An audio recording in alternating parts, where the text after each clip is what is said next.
Perseverance in almost any plan is better than fickleness and fluctuation. Hamilton, the human word machine.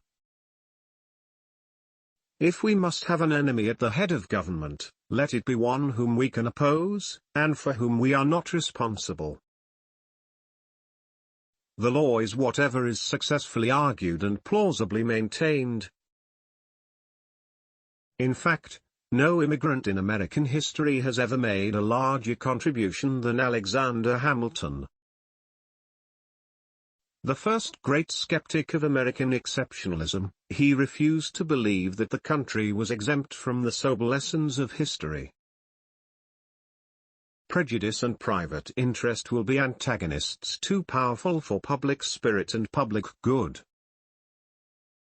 As too much power leads to despotism, too little leads to anarchy, and both eventually to the ruin of the people.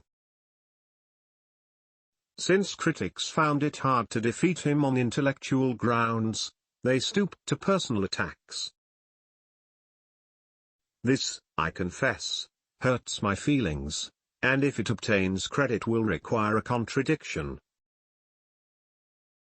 Finally, he flung his hat on the ground in disgust and fumed, "Are these the men with whom I am to defend America?" The task of government was not to stop selfish striving, a hopeless task, but to harness it for the public good.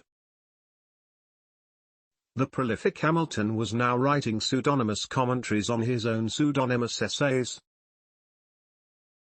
His eloquence seemed to require opposition to give it its full force.